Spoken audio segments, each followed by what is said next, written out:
Gary Kills 100 does a lot of his work with drones and ground-penetrating radar. The radar lets people see underground objects by sending electric pulses through the earth.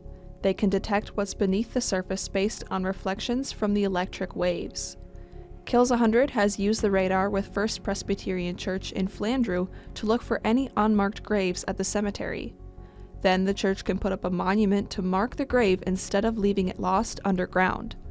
Accurate locations also prevent the church from accidentally digging up a grave in the future.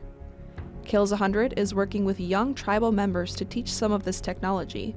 He wants to educate kids so they might pursue future careers. Because of the social pathologies that we have on the reservation, I think that the one way we have to address this is through as many different ways as we can. And science and technology is going to be one of them. Kills 100 demonstrates his equipment to kids at Marty Indian School. The pandemic put the brakes on these school demonstrations, but he plans to resume his school trips as a way to share his knowledge with students. He's optimistic for the future. So helping other tribes will be a top priority too, just so that they can be exposed to this technology that we have here, and hopefully they can join in and get a force going, an intertribal force, so that we can confront a lot of our problems and deal with some issues here. Kills 100 thinks this can open up potential careers to many Native Americans. For example, once they become registered as a licensed drone pilot, they can work independently or for a company.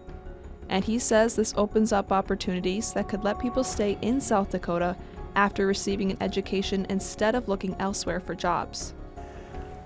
Trying to get companies and tribes and different entities to accept younger people to do these jobs that they do so effortlessly, that's what I'm hoping comes to not just reservations, but everybody. I would like to see that done.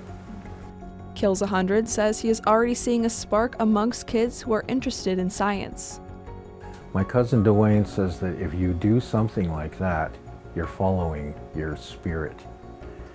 And I really do think that some of these young people are following their spirit, because they'll go to a class and then they'll talk about, well, yeah, but in a few years we could do this. They're already thinking about the future and how they can use this technology, what they can do, and it's all beneficial. Gary Kills 100 is continuing his work with the church and community.